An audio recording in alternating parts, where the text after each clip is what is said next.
conduit ses recherches particulièrement sur le délirium, entre autres, sur les symptômes comportementaux et psychologiques de la démence, l'insomnie, la détresse psychologique, l'adhérence au traitement et l'usage des médicaments.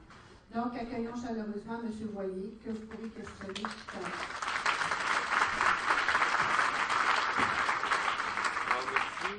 Merci beaucoup pour cette introduction et ça me fait plaisir d'être ici et d'avoir cette opportunité-là, justement, d'expliquer un peu d'où c'est que ça vient, ces ratios-là. En fait, on m'a contacté il y a quelques semaines pour m'inviter à cette présentation-là et j'en ai profité pour aller faire un petit tour dans la littérature scientifique de nouveau, parce que c'est un thème que j'avais déjà approfondi il y a à peu près en 2013, là, donc autour de 2005. Et compte tenu des enjeux actuels, comme vous savez, avec les déclarations de notre ministre de la Santé là, sur le plan des coupures en CHSLD et tout, donc j'ai mon opinion là-dessus, que je vais vous partager au cours de la présentation, mais je voulais aller voir aussi les données scientifiques, est-ce qu'elles ont changé à travers le temps, et est-ce qu'on est aussi bien supporté qu'avant pour justifier la présence d'infirmières et d'infirmiers en centre d'hébergement. Okay? Donc, c'est un peu dans ce contexte-là que vous allez voir que j'ai des nouvelles données. On va faire un parcours ensemble. On va avoir plusieurs. Vous allez voir, là, je vais vous amener là, dans un crescendo jusqu'à la fin pour voir, dans le fond, quel peut être le rôle de chacun, autant des scientifiques que des gens des milieux syndicaux par rapport aux ratios en centre d'hébergement. Quel est le rôle qu'on peut jouer chacun là-dedans? Donc, le titre, comment analyser les différents ratios en CHSLD. Donc, la présentation, on m'a déjà présenté, fait qu'on va sauver du temps, on va s'en aller tout de suite au plan. Donc, le plan, les ratios, on va présenter c'est quoi les données scientifiques par rapport à ça, ce que disent les études, mais également ce qu'elles ne disent pas, okay? Parce qu'elles ne livrent pas toutes les études scientifiques. On est en mesure de mesurer certains paramètres, mais pas toutes quand même. Ensuite de ça, les ratios infirmiers versus optimiser le temps infirmier. Parce que ça, c'est l'autre chose. Quand il y a un poste qui est occupé par une infirmière, je vais vous présenter des données au Québec, bien, ce n'est pas toujours des soins infirmiers qu'a fait cette infirmière-là. Donc, ça ne veut pas tout dire non plus le ratio en tant que tel. Je vais vous donner un peu l'exemple de différents projets qui ont eu lieu au Québec, qui ont visé à optimiser le temps infirmier dans les centres d'hébergement. Ensuite, diminuer le nombre d'infirmières en CHSLD, elle est où la limite? Parce que si on recule justement à peu près en 2005-2006, quand on s'était prononcé sur des ratios à préserver en centre d'hébergement, jamais on n'aurait pensé qu'on pouvait couper encore. Okay? Donc, nous, notre perspective, c'était vraiment, voici les ratios qui sont là, puis s'il y a une bonne optimisation des soins, des bonnes conditions d'exercice, on peut quand même se rendre loin. Puis quand on a réglé ça, on pourrait aller plus loin, puis peut-être augmenter le nombre de personnel. Mais la question maintenant se pose de dire jusqu'où on peut aller à couper des infirmières dans les centres d'hébergement, compte tenu de l'atmosphère un peu qu'il y a. L'autre élément, c'est que les journaux, évidemment par les propos du ministre, ça donne beaucoup d'attention aux centres d'hébergement qui ont pris l'option puis la stratégie, par exemple, de couper le nombre d'infirmières de soir puis de nuit. Mais il faut quand même dire, puis moi je me promène partout au Québec, dans beaucoup de centres d'hébergement, c'est nettement au-delà de la majorité qui n'ont pas pris cette option-là. Donc, plus on en parle, puis qu'on dit que les gestionnaires qui prennent ces décisions-là, c'est comme si on offre une légitimité au prochain gestionnaire de prendre une telle décision, puisque ça se fait déjà. Alors, il faudrait aussi signaler qu'il y a beaucoup de centres d'hébergement qui prennent des décisions inverses, que ce soit ici à Québec, le CSS Québec-Nord, Ville-Capitale, Port-Neuf, vous n'avez pas ce genre de positionnement-là, mais il y en a d'autres qui le prennent. Donc, en même temps, il faut lancer le message que couper les infirmières de nuit et de soir, ce n'est pas la majorité des gestionnaires qui prennent cette décision-là. Puis à la fin, oui? Juste un petit 30 secondes, je vous interromps, juste pour aviser les gens que le PowerPoint qui est là va être disponible. Donc, c'est parce que là, on voit tout le monde écrire, là, mais il sera disponible, j'imagine qu'il va être sur FIC Militante, là, c'est probablement comme ça qu'on va vous l'acheminer, je présume, là. Je vais l'envoyer à M. Leduc, là, 5 minutes après la présentation, il va le partager amplement, effectivement. Et la conférence sera filmée, puis possiblement qu'elle sera disponible aussi. Oui, absolument. Oui, ok, avec plaisir, parce Bon, que je n'osais pas m'avancer, là, mais bon, Non, il avait mais- dit oui, donc elle sera on disponible. peut montrer comment je suis une personne cool. On ne me l'avait pas demandé, mais j'ai dit oui tout de suite. Parce qu'en fait, c'est important. Je pense que c'est très important. Puis moi, je suis content que justement, ce ne soit pas juste des gestionnaires ou encore la caisse ou encore des universitaires, mais je pense que tous les gens qui sont premièrement concernés, aussi les syndicats, portent attention à ces enjeux-là. Alors, allons-y tranquillement. Ce que disent les études au niveau des ratios, ce qu'il faut dire d'emblée, c'est qu'il y a eu beaucoup plus de recherches scientifiques sur les ratios en courte durée, qu'en centre d'hébergement. Et lorsqu'on regarde les ratios en courte durée, il y a plusieurs études. Je vais retourner un petit peu vers ça parce que mon ordinateur il était un peu plus loin que prévu initialement. Moi, je vous ai mis, comme je disais, j'allais voir un petit peu la littérature plus récente, qu'est-ce qui se passait à ce niveau-là.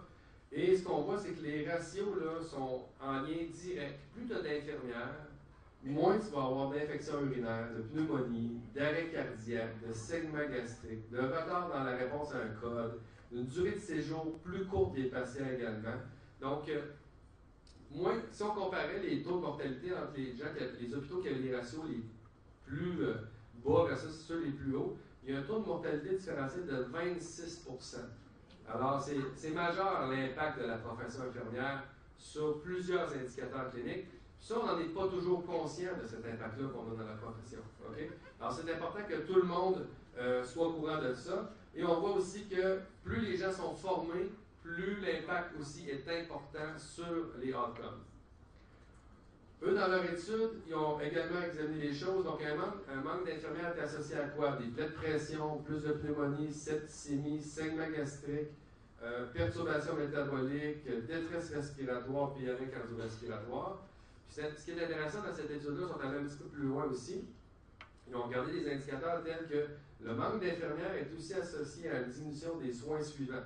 Du temps pour réconforter les patients, donner des soins de peau, soins bucco-dentaires, faire de l'enseignement à la clientèle, accompagner les familles, tenir à jour les dossiers, répondre aux cloches d'appel, prendre les signes vitaux, mobiliser les patients, puis donner dans un bon délai des PRN pour la douleur.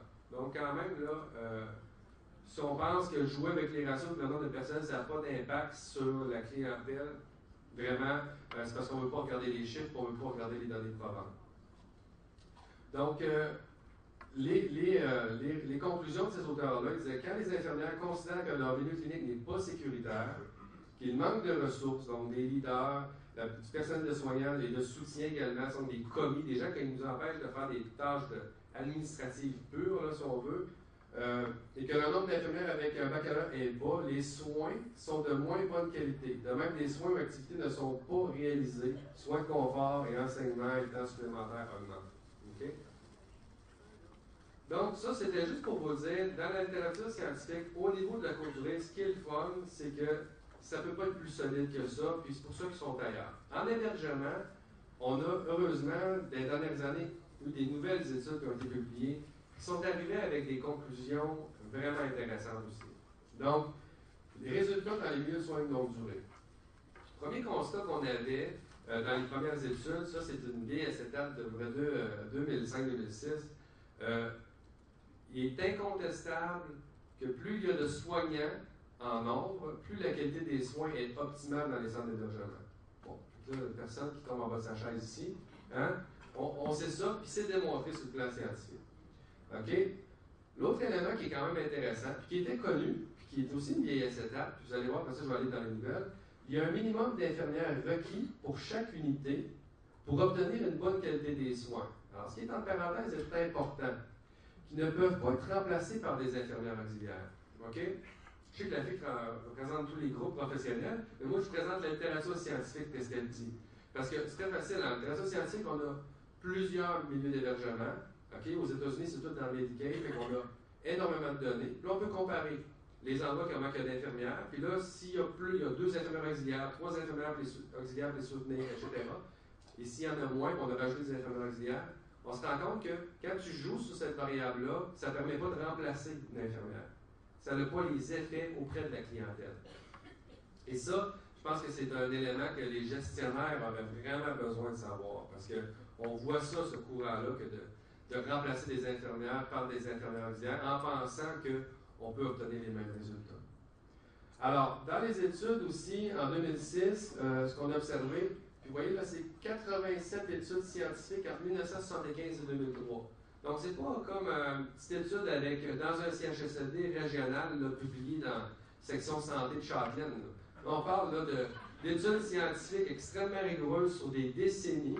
Mais qu'est-ce qu'on observe? Les résultats. Il y a une association claire entre la qualité des soins et le nombre de soignants. Okay? Et cette association-là est plus forte pour les infirmières et infirmières auxiliaires. Parce que le nombre d'heures qu'une infirmière peut consacrer aux soins directs des résidents est aussi associé.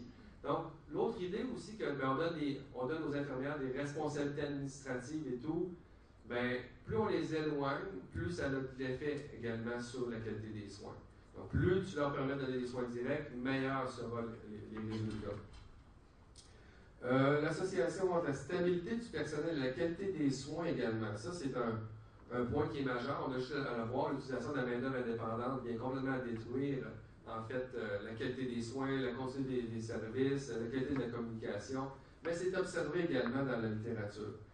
Alors, les soins sont d'ailleurs de meilleure qualité dans les institutions où il y a de stabilité. Ça va jusqu'à la DSI. Si vous avez la même DSI depuis 5, 10 ans, 15 ans, bien, les dossiers ont un meilleur suivi, il y a du meilleur développement que quand ça joue à la chaise musicale. Alors, toutes les choses que j'imagine vont dans le sens de ce que vous attendez jusqu'à maintenant. Les indicateurs les plus sensibles au ratio de personnel, toujours en centre d'hébergement, plaie de pression, autonomie fonctionnelle et perte de poids. Donc, moins de personnel, plus de pression, plus de déclin d'autonomie fonctionnelle, et plus les résidents ont des pertes de poids. En plus de ceci, il y a un lien entre le nombre d'infirmières et les fractures, puis les infections urinaires. Un nombre d'infirmières plus élevé est associé à une amélioration de l'autonomie et du taux de mortalité, un taux de mortalité plus bas également. Ça, c'est important de savoir ça aussi, parce que vous vous souvenez là, que cette étude-là, 1975 à 2003, regardez la donnée après, le nombre de médecins, de physiothérapeutes, de nutritionnistes, de travailleurs sociaux et d'inhalothérapeutes n'est pas associé à la qualité des soins en centre d'hébergement. OK? Donc, quand on regarde qui a le plus d'effet sur la qualité des soins auprès des patients, ça se passe au niveau de l'équipe soignante. Donc, ce n'est pas pour discréditer les autres, je collabore à tous les jours avec les autres professions. Mais il faut juste savoir comment le système fonctionne au quotidien. C'est des gens qui viennent amener leur expertise, mais au quotidien, pour donner les soins, pour avoir un effet, bien, ça prend des gens qui ont des connaissances, puis qui ont une stabilité d'équipe, puis là, ils vont avoir un effet. Donc, une autre étude qui a été publiée sur 6623 admissions en centre d'hébergement, ils regardaient, bien, qui a été fait pour éviter les réhospitalisations. OK? Donc, ce qu'ils se sont rendus compte encore, c'est que la présence, plus il y a de personnel infirmier, moins il y a d'hospitalisation de résidents. Donc, plus on est en mesure de prévenir les complications puis prendre soin de la personne lorsque ça arrive. Donc, la présence d'infirmières a un effet significatif, un effet plus significatif que le nombre d'infirmières auxiliaires sur les hospitalisations. Enfin, chez les résidents nouvellement admis, un plus grand nombre d'infirmières est associé aussi à une diminution de l'hospitalisation. Donc, en Ontario, ils ont fait aussi une grande enquête en 2008 pour évaluer un peu la qualité des soins en centre d'hébergement puis regarder un peu le lien avec les ratios personnels. Et ce qu'ils se sont rendus compte, c'est que le manque de ressources fait en sorte que 59,8% des soignants disent de ne pas avoir le temps pour donner des soutiens émotionnels, okay? Faire marcher les patients, tenir à jour la documentation, donner les soins de pied, soutenir un collègue quand il est dans le besoin. 20% n'ont pas le temps de faire la prévention des plaies de pression. 8% manquent de temps pour alimenter les résidents. Donc, quand on parlait tantôt des limites à étirer l'élastique, on le voit dans les données empiriques de ce niveau-là. Donc, une petite donnée intéressante, c'est une étude américaine montre que pour chaque heure de soins ajoutée, donc une heure de soins ajoutée sur une unité de soins dans un centre d'hébergement, il y a une réduction de 16% des blessures chez les professionnels. Okay? Donc, il y a vraiment une corrélation là, entre la surcharge puis, dans le fond, le temps qu'on a pour prendre soin des gens. Une autre étude dans The Gerontologist, qui était une étude longitudinale dans 411 centres d'hébergement sur 5 ans, Le nombre d'infirmières est directement lié à la qualité des soins. Les auteurs démontrent que chaque ajout d'infirmières est associé à une amélioration de la qualité des soins, et ce, particulièrement dans les CHSLD où il y avait au départ peu d'infirmières, évidemment. Puis, plus les ratios d'infirmières auxiliaires sont élevés pour soutenir l'infirmière. Donc, quand l'infirmière elle a plus d'infirmières auxiliaires pour la soutenir, ben, il y a moins d'erreurs graves dans la prestation des soins. Donc, le travail d'équipe, eux, ils ont regardé plusieurs modèles et ils disaient que quand il y a une collaboration infirmière, par exemple, préposée qui est optimale, avec une bonne stabilité, c'est ça qui donne les meilleurs résultats. Toujours une autre étude, en 2009, dans le Journal of Gerontology, celui-là, 4993 évaluations de conformité. Alors, encore une fois, le nombre d'infirmières est associé à la qualité des soins, la qualité de l'évaluation des résidents, à moins de mauvais traitements, à moins de situations de dangerosité majeure pour la santé des résidents. Ces associations ne sont pas présentes dans cette étude-là pour les infirmières auxiliaires. Donc, quand ils jouaient sur le nombre d'infirmières auxiliaires, ça n'affectait pas la qualité des soins. Ils allaient jouer sur le nombre d'infirmières et il y avait un effet direct sur la qualité des soins. Autrement dit, ce que ça nous parle, ça, c'est que c'est comme si on était dans une salle de chirurgie, puis il n'y a pas de chirurgien. Quand même que tu rajoutes 22 infirmières dans la salle de chirurgie, si tu n'as pas de chirurgien, tu ne vas pas loin. Okay? Ben, à un moment donné, ça prend une collaboration de professionnels, puis les infirmières ont un apport au niveau du leadership, au niveau des compétences. Puis oui, si tu ajoutes le nombre d'infirmières auxiliaires qui travaillent avec l'infirmière, tu augmentes la qualité des soins. Mais si tu les remplaces, puis tu viens jouer là, tu n'as pas d'effet. Donc, c'est vraiment la reconnaissance de l'expertise de chacun qui est essentielle. Donc, ce que les ratios ne disent pas, OK, ou ce qu'on reste sur notre appétit, bien, par exemple, un poste d'infirmière ne signifie pas que l'infirmière donne des soins aux infirmiers. OK, donc, quand on fait les études, si on est en mesure, en plus, de calculer si dans le travail quotidien de ces infirmières, on dirait, écoute, 80% de son temps est consacré à des soins infirmiers, versus, comme je vous montrais dans toutes les études, on voit que 20% du temps de l'infirmière est occupé aux soins infirmiers, c'est que 80% a fait d'autres choses.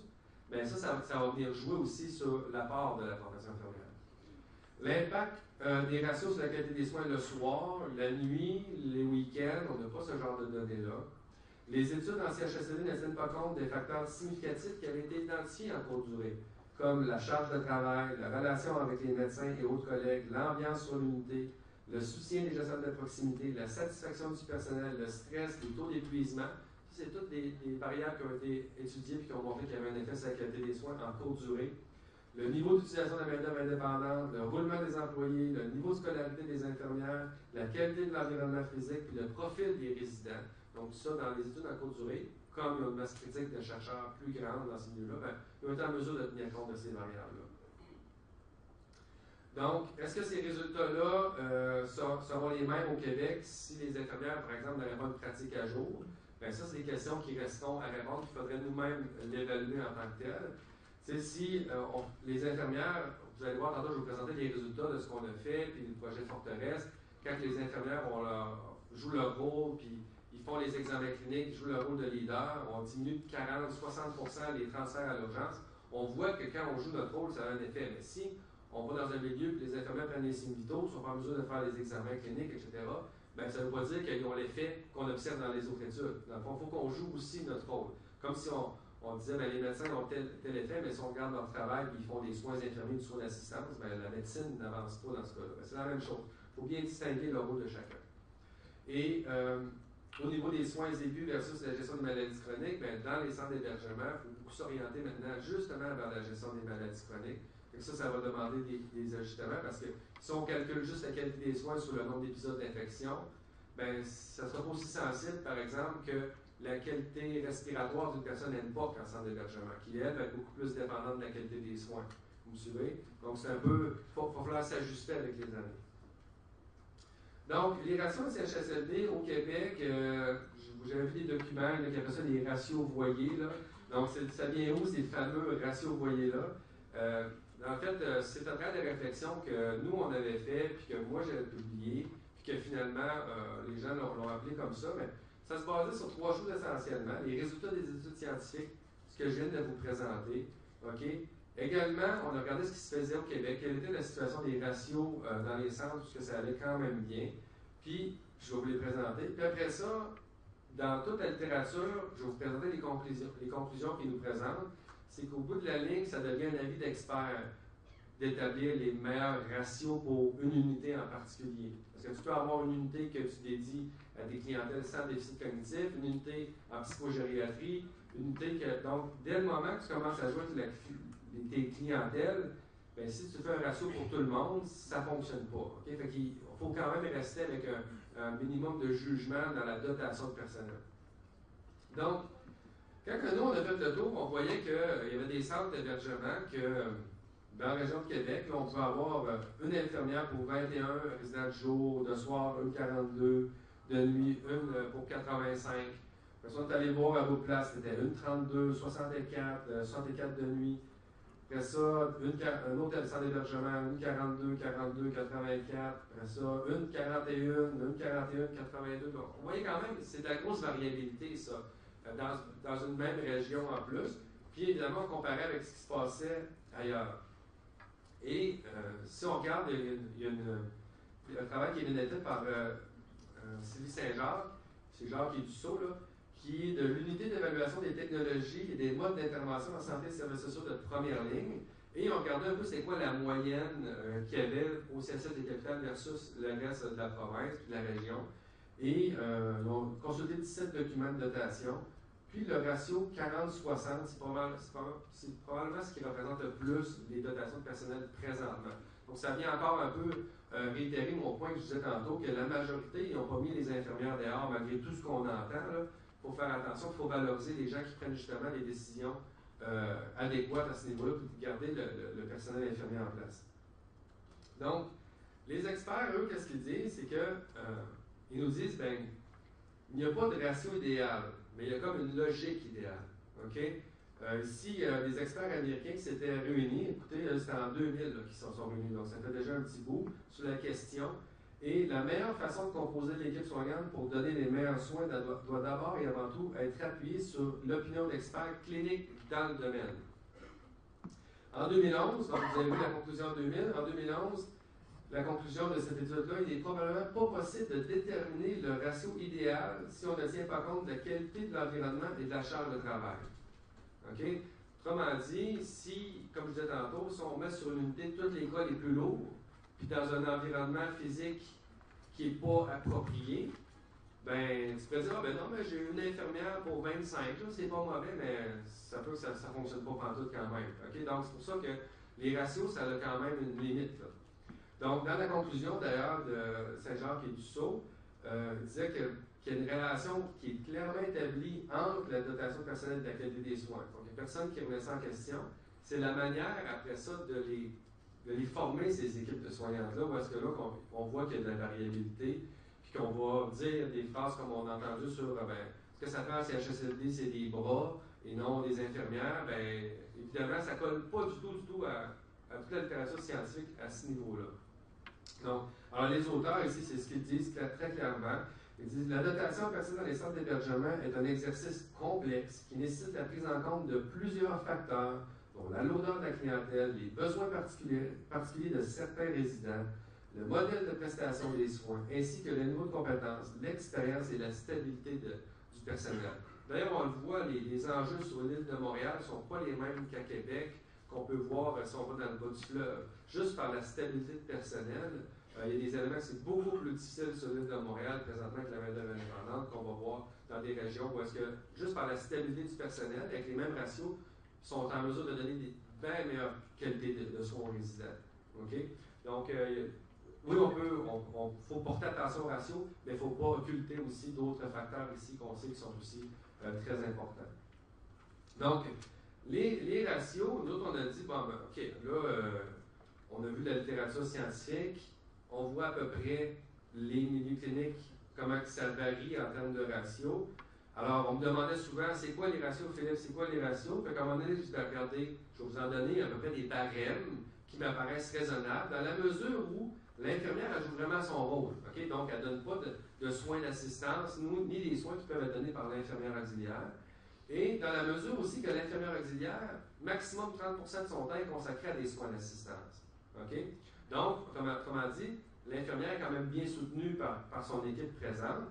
Puis là, on a proposé ces ratios-là que vous connaissez, plusieurs connaissez maintenant, On dit, bon, ben, une infirmière chef d'équipe, donc pas une ASI, pas une assistante supérieure immédiat, pas des gens qui ont des rôles administratifs en plus. On parle vraiment d'infirmière chef d'équipe.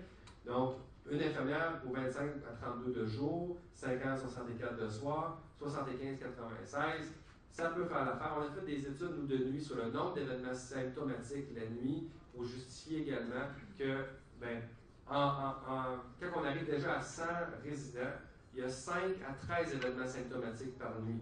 Okay? Donc, si vous vous souvenez, les activités réservées, la première, c'est l'évaluation de l'état mental et physique d'une personne symptomatique. Le mot symptomatique est lourd de sens. C'est quand une personne ne va pas bien, qui est symptomatique, la personne habilitée par la loi à l'évaluer, c'est la profession infirmière. Donc, quand on ne met pas d'infirmière la nuit, bon, premièrement, on n'a pas fait une bonne mesure de ce qui se passe dans les centres d'hébergement parce que nous, on l'a fait, puis il y a toujours des événements symptomatiques. Et ça, c'est sans parler de ceux qui demandent un suivi parce qu'ils sont en soins de vie ou des choses comme ça. Mais en plus, c'est que tu mets l'infirmière auxiliaire dans une position où elle doit sortir de son champ légal de pratique. Parce que tu es en train de lui demander, ben, est-ce que j'appelle l'infirmière ou pas? Donc, je dois juger, faire une évaluation de l'état de santé de la personne pour déterminer si c'est pertinent ou pas. Bien, ça, c'est de l'évaluation, ça. Et ça, aux dernières discussions que j'ai eues, autant avec l'Ordre des infirmières auxiliaires que l'Ordre des infirmières, les infirmières auxiliaires sont très à l'aise avec la vérification de symptômes, mais ils ne veulent pas faire l'évaluation. Puis, en plus, ben, ils ne sont pas formés pour ça. Okay? Mais ils sont amenés dans tel positionnement à sortir. Moi, je pense qu'il y a un aspect légal même à examiner parce que dans un établissement de santé, ces activités réservées-là d'évaluation dans un cas symptomatique, c'est la profession infirmière qui doit le faire. Donc, avec ces ratios-là, on a dit, nous autres, ben, on peut faire un bon travail, mais on voulait pas donner toute l'attention à ces ratios-là parce qu'on se dit, regardez, il y a tellement de milieux où est-ce que l'infirmière ne joue pas son rôle que notre priorité, c'était pas là. Mais avec les derniers événements, vous allez voir que ça évolue un petit peu. Donc, il faut quand même retenir que c'est des ratios qui sont modifiables, dans le sens où est-ce que ces ratios-là doivent être adaptés selon la clientèle, ce qu'on disait tantôt, puis des unités dédiées aussi qui vont faire en sorte qu'on va devoir s'ajuster. Alors, ratio infirmier ou optimiser le temps infirmier. Parce que nous, au départ, tout le monde nous posait tout le temps des questions, puis on voyait des endroits où tu avais peut-être une infirmière pour 22 résidents, mais on regardait ce qu'elle faisait, elle passait des médicaments, elle donnait 2-3 bains le matin, elle alimentait des résidents, elle faisait la tournée médicale avec le médecin, elle suivait là, avec son chariot et tout. Là, on disait, ben non, mais elle ne joue pas son rôle. Oui, j'ai l'équivalent d'une infirmière là pour 22, j'ai un bon ratio, mais je regardais ça, je disais, j'ai pas du tout de soins infirmiers qui sont là. J'ai une personne qui joue de l'infirmière auxiliaire, du préposé, du secrétariat. OK? Donc, c'est pour ça que nous, à un moment donné, on dit il faut qu'on sorte du ratio, parce que, écoutez, là, faire attention, on a un rôle à jouer. Puis quand moi, je passe des médicaments, je ne veux pas dévaloriser le rôle de l'infirmière auxiliaire. Quand je dis qu'il ne faut pas qu'elle fasse ça l'infirmière, non, c'est elle à le faire dans un centre d'hébergement. Parce que ce qu'il faut comprendre, c'est que quand moi, je passe des médicaments comme infirmier, ça veut dire que je n'ai pas le temps d'aller voir la personne qui est en soins de fin de vie, de l'accompagner adéquatement. Je n'ai pas le temps d'accompagner la famille non plus. Je n'ai pas le temps de faire le suivi de la personne qui a des chutes récurrentes, là, puis d'avoir le temps d'aller l'évaluer, puis d'en tirer des causes sous-jacentes pour essayer de mettre un plan d'intervention qui va vraiment prévenir les chutes. Mes cas, j'ai un 40% de taux de délirium dans les centres d'hébergement. Est-ce que je les évalue? Est-ce que je mets en place les interventions également pour solutionner ces problématiques-là? Mes insuffisants cardiaques, mes cas d'EMPOC, est-ce qu'ils ont des bons suivis? Donc, vous comprenez? Des fois, on ne se comprend pas que, ben non, mais j'aide l'équipe, j'aide le préposé. Non. Tu prives les résidents de soins infirmiers. Okay? C'est pour ça, quand je fais de l'administratif, mais j'aide un peu les ressources humaines pour le soir. Non, il ne faut pas te présenter comme ça. Je ne dis pas que j'aide, je prive les résidents. Et ça, c'est un discours qui serait important de bien mettre en place. Donc, en 2004, nous autres, quand on regardait au CSS Via-Capitale, quand on a commencé un exercice de révision, on avait seulement 20% du temps quotidien de l'infirmière qui était dans son champ d'exercice. Okay? C'est ça la réalité. Vous allez voir, on a réussi à un petit peu améliorer la situation, mais on n'était pas les seuls à des capitales. Il y a une thèse de doctorat qui a été publiée par Mary Anderson en 2001. Elle a fait une étude dans la région de Montréal. Et quand on lit les conclusions de sa thèse, il est très clair qu'il y avait la même situation. Les infirmières et infirmiers de ces milieux-là se disaient dévalorisés par le travail en hébergement parce qu'en fait, leur expertise n'était pas reconnue. On leur demandait de faire des soins qu'ils voyaient bien, qui peuvent être faits par des préposés aux bénéficiaires, etc. Et ça, c'est les paroles des infirmiers et infirmières des centres d'hébergement. OK? Donc, on voit que, oui, on peut mettre des bons ratios en place, mais aussi, il faut s'assurer qu'il y ait vraiment des soins infirmiers aussi. Donc, nous, qu'est-ce qu'on avait fait, qu'on a publié en 2013? Dans le fond, on avait fait le bilan, une étude de temps de mouvement au départ, puis on s'avait rendu compte, quand je vous disais que le 20%, là, ça, c'était ce qui rentrait vraiment dans les activités réservées de la profession infirmière. Par contre, elle faisait des tâches administratives pour 34%. Donc, un tiers de son temps était consacré à des tâches administratives qu'on a mis là, en rouge. Pourquoi? Parce qu'on se disait, ben, soit qu'une secrétaire pouvait le faire, soit qu'une technicienne d'administration pouvait le faire, une réceptionniste pouvait le faire. C'est pas là, de l'administration qui était du clinico-administratif qui a un impact sur sa clientèle. Là. Donc, c'est vraiment des tâches qui pouvaient être faites par d'autres personnes. 16% de son temps était consacré à des tâches d'infirmière auxiliaire, 9% PAB, de nature même ménagère à 1%, et 20% de fonctionnalité, bien ça, c'est qu'on se déplace. Là, sur l'unité, on fouille dans les filières, etc. En 2009, 5 ans plus tard, on a fait une réévaluation parce qu'on a mis en place un processus pour améliorer. On était rendu à 45%. Donc les gens pourraient dire, hey, c'est beau, tu as doublé. Évidemment, j'ai doublé, mais ce que je me rends compte, c'est que quand j'ai un poste d'infirmière, j'ai quand même juste une demi-infirmière.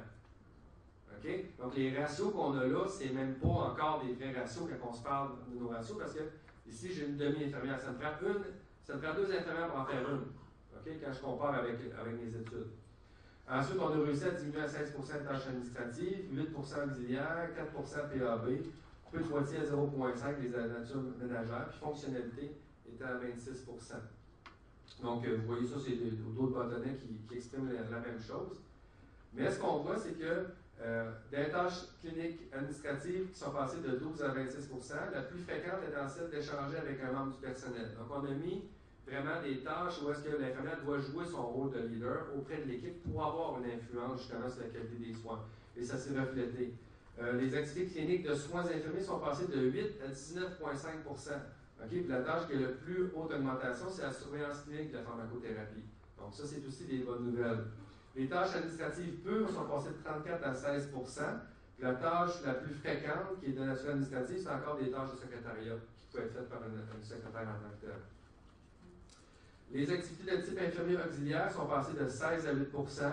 C'est encore la distribution de médicaments que à certains endroits, on n'est pas encore capable de tout donner à l'infirmière auxiliaire.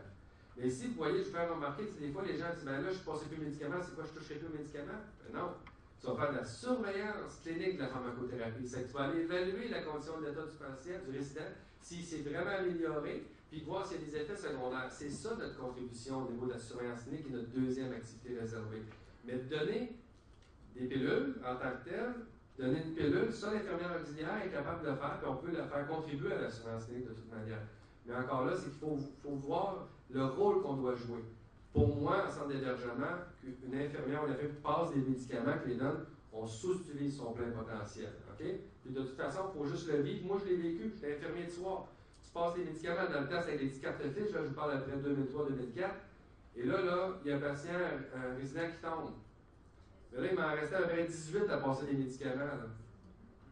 Je fais tous les autres, ben, attendez, ils vont être capables, ils vont se raisonner. Ben là, ils ont tous des déficits cognitifs, puis il y en a qui ont des problèmes psychiatriques. Mais là, j'en ai un à terre. J'étais fait, là. Je n'étais pas capable de faire une bonne évaluation post-chute, mais en même temps de continuer. C'est pour ça qu'on dit que les routines de soins de même, on doit les éliminer de la charge de travail de l'infirmière pour qu'elle puisse jouer son rôle à valeur ajoutée. D'ailleurs, quand on a fait des entrevues avec les infirmières en 2009, suivant ce programme-là, c'était les témoignages qu'on a eu des infirmières les plus importants. Parce que les infirmières disaient, écoute, moi, il y a eu une erreur de médicaments le soir, j'étais vraiment contente d'être libérée de passer les médicaments et de l'installer par lui parce qu'il a fallu que je fasse une surveillance clinique très assidue de ce résident-là parce qu'il y a eu son intoxication. Vous comprenez? Donc là, elle voyait tout de suite la valeur ajoutée dans son rôle dans le centre d'hébergement. Une autre infirmière, elle me dit, écoute, je me suis levé, quand je suis arrivé le matin, l'infirmière de nuit me dit, tel résident est essoufflé, puis il ne va pas super bien, tu le surveilles aujourd'hui. C'est par le fait que j'ai été formé à faire l'examen clinique cardio-respiratoire, je l'ai ausculté, j'ai vu aux bases respiratoires qu'il y avait des cryptages. Vraiment, je n'avais jamais vu ça. Tu sais, une fréquence respiratoire à 24, j'aurais toléré ça un peu. Mais là, j'ai appelé le médecin, on a ajusté son médicament. Bien, le lendemain, là, ce résident-là allait très bien, sa respiration était revenue à la normale parce que j'étais en mesure. Bien, ça, c'est des transferts qui sont évités parce qu'elle avait le temps d'évaluer, mais elle avait les compétences pour évaluer. Okay? Donc, c'est tout imbriqué, compétences puis avoir le temps. C'est ça que ça prend pour être en mesure de faire la différence. Et ça, c'était fait au CSS Bien Capital. Les gens pourraient dire, ouais, mais là, probablement qu'ils sont privilégiés, eux autres, qui ont beaucoup plus de ressources, puis c'est pour ça qu'ils ont été capables. Quand il y a une moyenne régionale, ça, c'est dans le document de Saint-Jacques, là. Au niveau de la moyenne régionale, les ratios, vous les avez ici. Là, je ne sais pas si vous ne voyez pas tout, mais vous allez le voir sur la vidéo plus tard. C'est que dans tous les centres d'hébergement du CSS Bien Capital, ils ont moins de personnel infirmier que dans les autres de la région de Québec.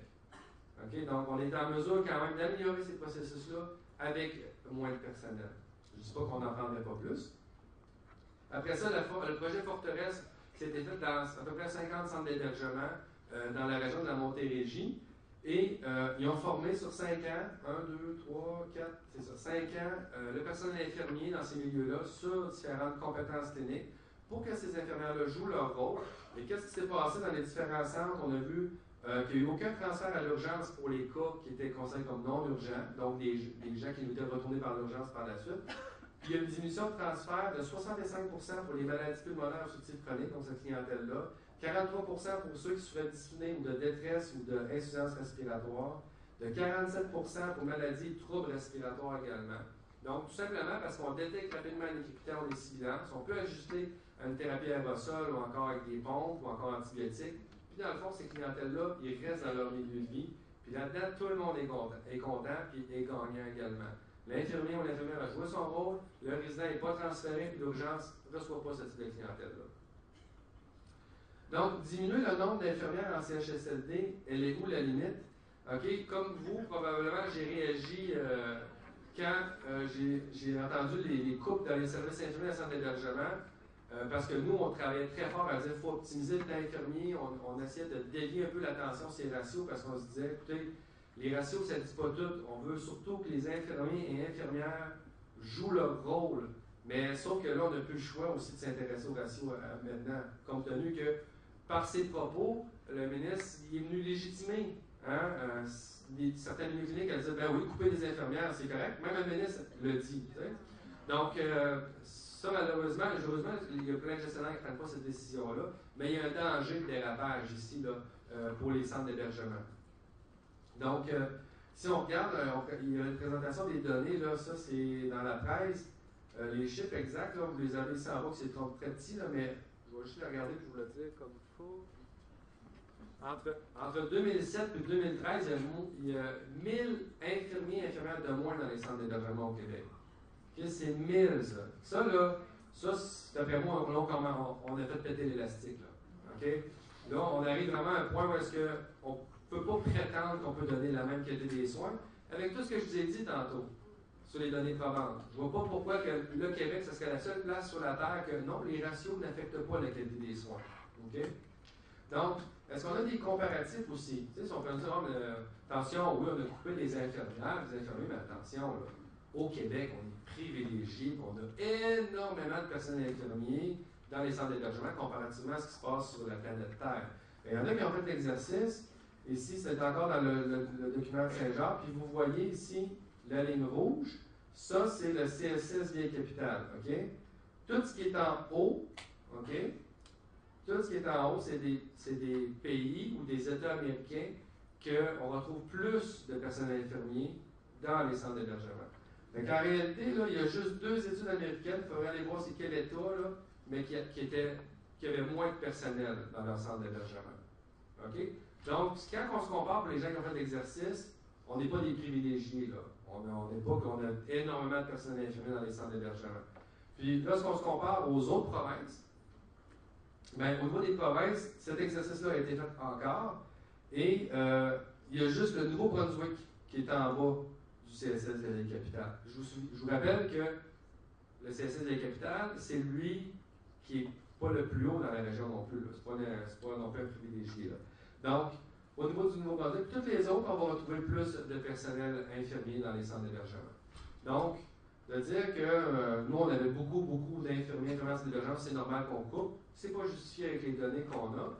Quand on regarde en 2008, suivant les évaluations qui avaient été faites pour les centres d'hébergement en Ontario, bien, eux, dans leur budget de 2007 à 2009, il a augmenté de 3200 infirmières et infirmières auxiliaires dans les CHSLD, puis il a augmenté de 2500 préposés bénéficiaires pour les CHSLD.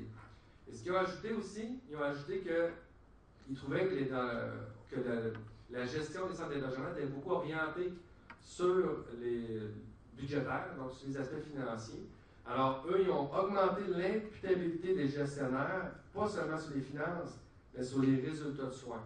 Donc, de bien documenter, que ce soit les taux de pression, les pertes de poids, etc., pour s'assurer, dans le fond, que on soit en mesure de voir l'effet du financement sur la qualité des soins.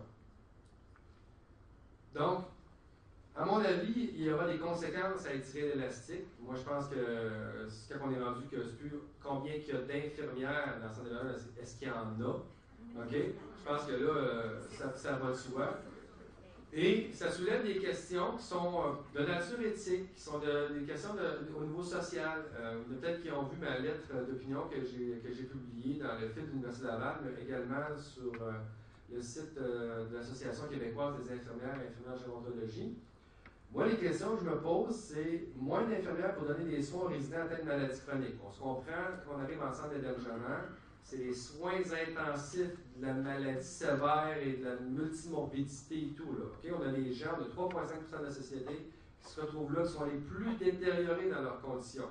Fait que là, on se dit, hey, on va envoyer les gens dans les centres d'hébergement les plus fragilisés, mais on va retirer les infirmières.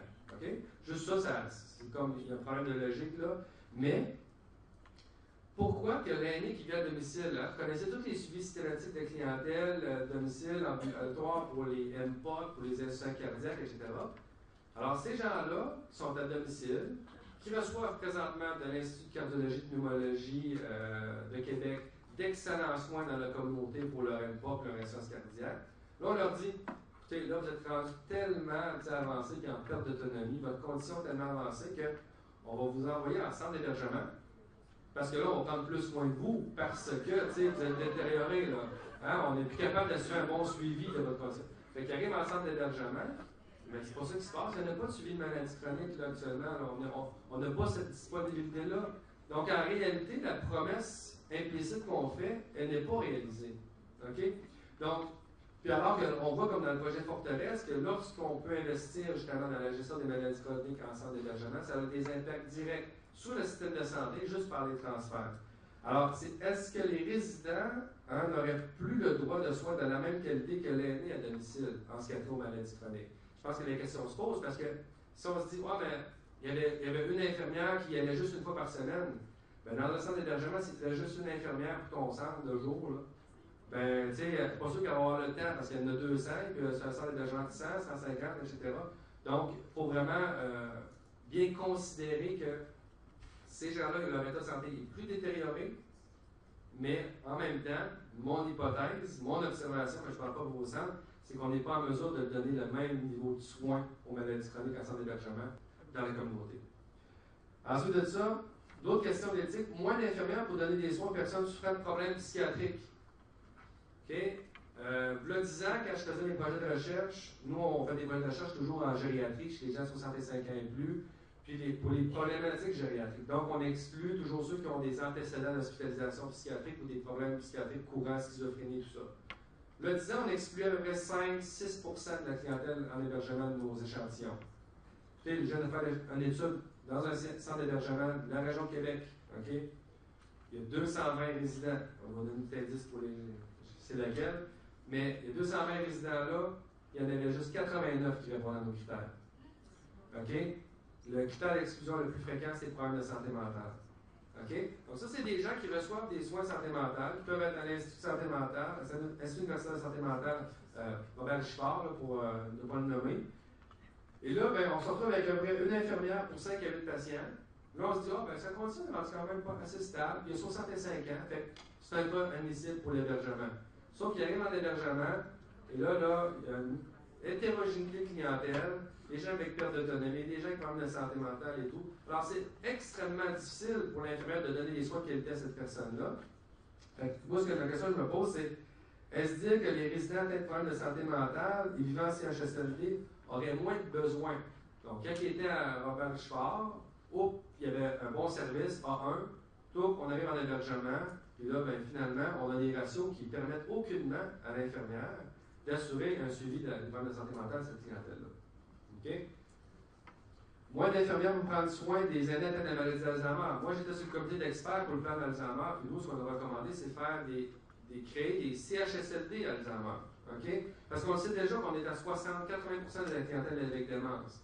Et si on veut développer des expertises chez nos cliniciens, des environnements physiques qui sont adaptés, bien, il faut justement qu'on réussisse à développer ces champs d'expertise-là, parce qu'on a jusqu'en 2051 avant que la population là, commence à rajeunir. Okay? Fait qu'on a pour longtemps à prendre soin des gens et on peut déjà consacrer des centres comme ça à des clientèles spécialisées. Parce qu'actuellement, lorsqu'on regarde les données, hein, vous savez que les gens avec les démences, les problèmes qu'on a, c'est beaucoup les troubles du comportement et qui peuvent être reliés, entre autres, à l'environnement. Un environnement qui n'est pas adapté, puis aussi à des clientèles hétérogènes. Alors déjà, actuellement, il faut trouver un moyen d'améliorer la situation parce que les aînés québécois, là, vos pères, vos mères, vos grands-pères, là, qui ont la maladie d'Alzheimer, qui sont en centre d'hébergement, 50 à 60 d'entre eux consomment des antipsychotiques. OK? Quand on se compare avec des études américaines, c'est 12 OK? Et ces médicaments-là, il faut savoir que c'est un aîné sur 100 qui va décéder des suites de ces médicaments-là. 33 vont vivre des effets secondaires tels que la dyskinésie tardive, l'acathysie, etc. Donc, c'est pas du bonbon, ça. Mais quand on n'a pas de temps, pas de moyens, pas les connaissances à jour, un environnement physique qui n'est pas soutenant, bien, quand il y a quelqu'un qui fait de la résistance aux soins, qui lance des objets, qui fait de l'agitation verbale, ça finit par atterrir sur la prescription. OK? Et là-dessus, moi, c'est pas pour blâmer les médecins, c'est parce que eux, quand on arrive à eux, ils se disent, bien, écoute, le personnel a fait ce qu'il pouvait avec ce qu'il y avait comme moyen. Donc, je vais essayer de donner le traitement qui est recommandé pour ça, sauf qu'on connaît les limites de ces médicaments-là. Alors, il y a des coûts aussi associés à ça. Donc, là, les gens disent, ouais, mais là, attention, Philippe, là, hein, j'ai déjà eu cette discussion-là. Hein? Philippe, là, tu sais, centre d'hébergement, là, 20 25 décèdent à chaque année, tu sais, c'est des soins de fin de vie, là, tu sais, c'est des gens qui vont mourir, là, tu sais, là, pas des soins actifs, là, c'est pas un hôpital, là. Moi, ce que je réponds, c'est, parfait, ben, t'as raison. OK? Tu as raison à 100%. Fait que donne-moi des ratios qu'on retrouve dans les milieux de soins palliatifs. Si vous me dites que les gens ils décèdent dans les centres d'hébergement et qu'il faut leur donner des soins palliatifs, quand on regarde, que ce soit Michel Sarrazin ou des unités comme unité de médecine à Saint-Sacrement au 2e pour donner des soins, c'est quoi les ratios qu'on a? On peut avoir une infirmière pour 5 à 8 patients. OK? Ben, si c'est juste des soins de fin de vie, palliatifs, l'hébergement, pas de trouble, donnez-moi les ratios des soins des maisons de fin de vie, là, finalement. OK? Fait que faut être prêt à argumenter sur tous les angles parce que c'est de protéger les résidents qui est important. Puis il y a un glissement, comme je vous disais, qui est très inquiétant en ce moment. Est-ce qu'il y a des histoires qui peuvent nous inspirer? Parce qu'on n'est pas les premiers qui vivent ça en tant que tel, des coupures en centre d'hébergement. Alors, il y a des pays qui ont adopté des ratios. C'est législatif, c'est dans la loi, il y a un minimum de ratios. Jamais, moi, j'aurais recommandé ça parce que je dis toujours, il faut que tu fasses des ratios et tu t'adaptes à chacune des unités. Mais là, finalement, je vais te dire, bien, il faudrait peut-être le mettre dans la loi pour avoir au moins un minimum pour pas que ça tombe à zéro. Parce que jamais j'aurais pensé que ça pourrait tomber à zéro. Vous comprenez ce que je veux dire? Donc, oui, le ratio est important. Après ça, on va regarder à optimiser les soins. Mais là, je pense qu'il va falloir examiner ce qu'ils ont fait aux États-Unis, ce qu'ils ont fait en Australie, ce qu'ils ont fait en Angleterre, ce qu'ils ont fait en Corée du Sud. En Corée du Sud, ils ont même mis des ratios pour les professionnels, les autres professionnels, les nutritionnistes, comment on doit en avoir par centre d'hébergement et ainsi de suite. Et donc, ça a bougé dans ce sens-là. Le Congrès américain aussi, en 2013, vient de passer le Safe Nursing Staffing Act, okay, dans lequel les milieux cliniques doivent rendre public leurs ratios. Okay? Donc, ils doivent être plus transparents et l'objectif de ça, c'est d'encourager les centres qui font bien pour que la population peut mettre de la pression sur les conseils d'administration ou sur les hôpitaux privés, vous comprendrez, aussi pour augmenter les ratios parce que le système de santé est un peu différent là-bas. Donc, il y a plusieurs États américains qui limitent le nombre d'heures par semaine maintenant et le nombre d'heures de temps supplémentaire au personnel infirmier, compte tenu que les heures supplémentaires ont des effets.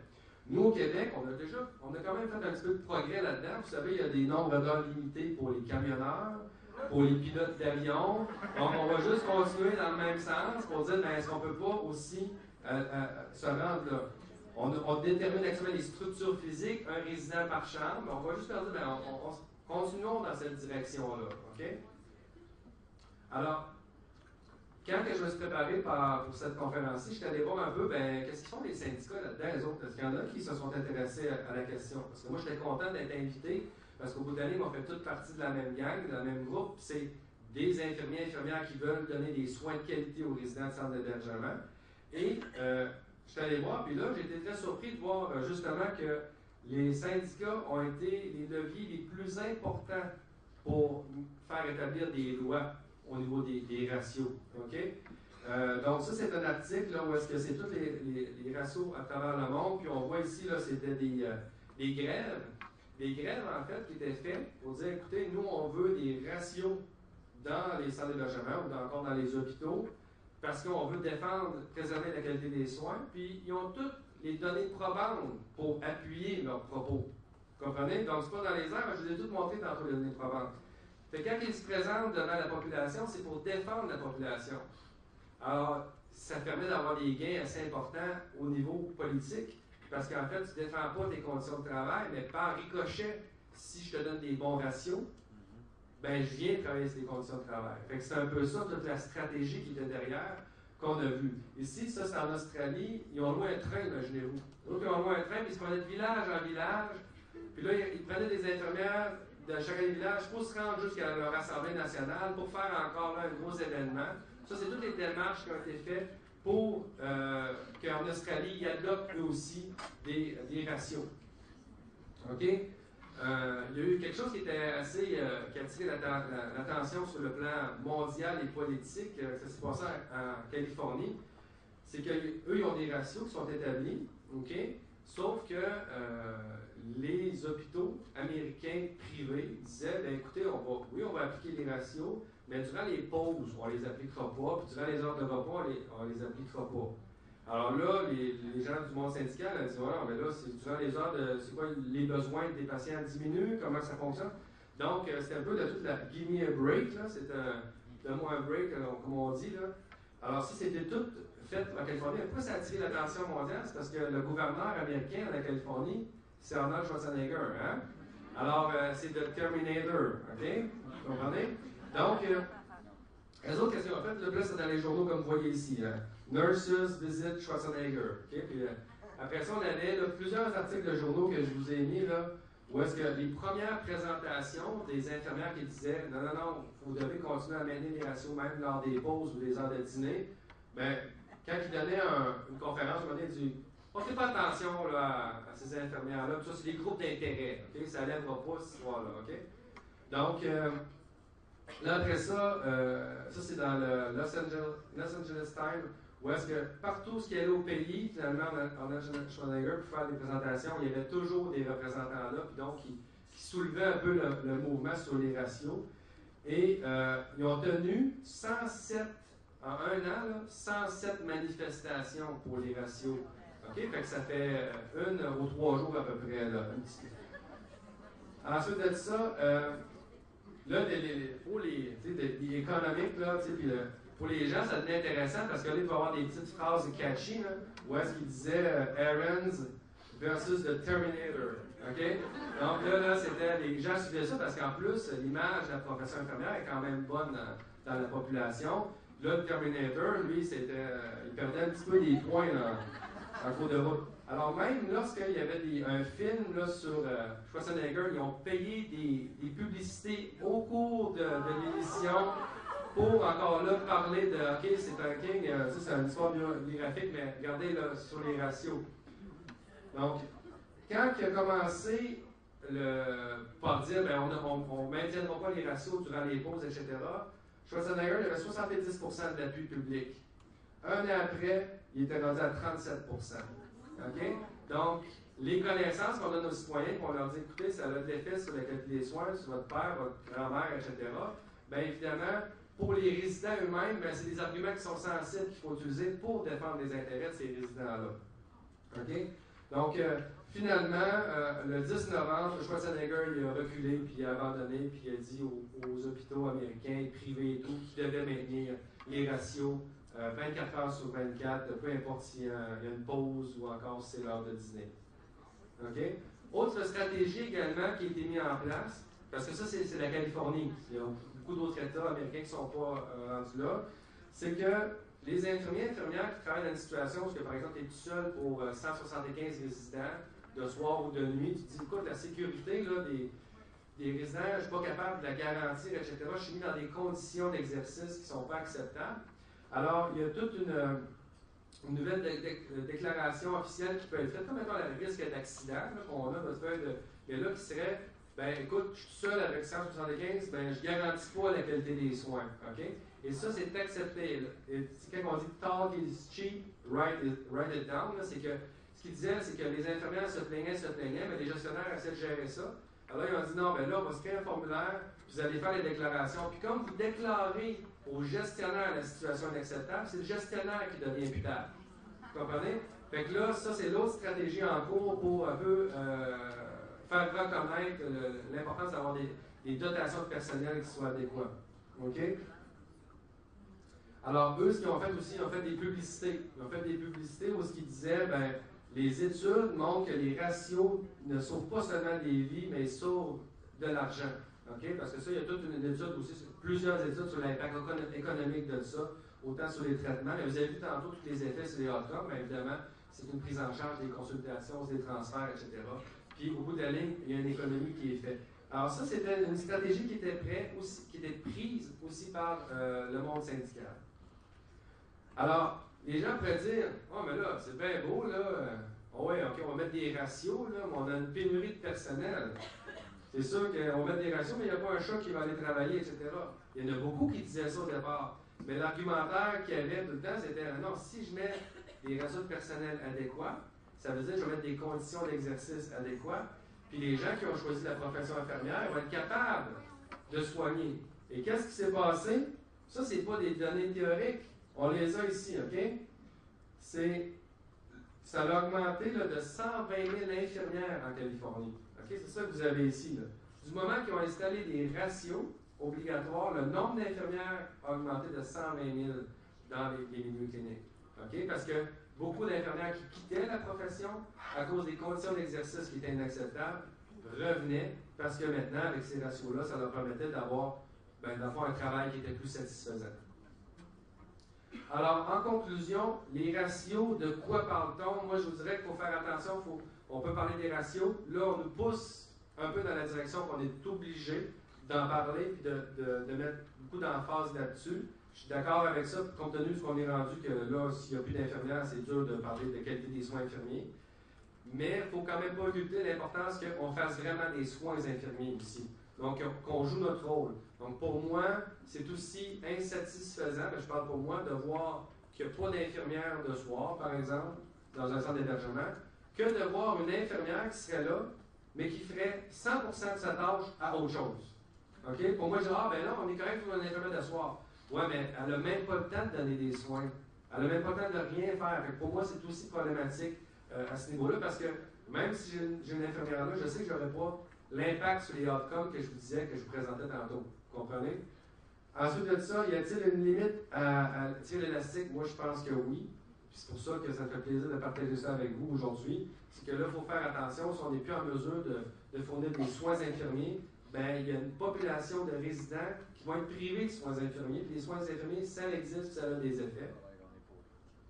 Alors, je pense que de garantir un minimum de ratio, compte tenu qu'il y a déjà des milieux qui ont pris position pour, en fait, couper la présence d'infirmières, je pense que c'est une avenue qui est à considérer. Là-dessus, je vous remercie beaucoup de votre attention.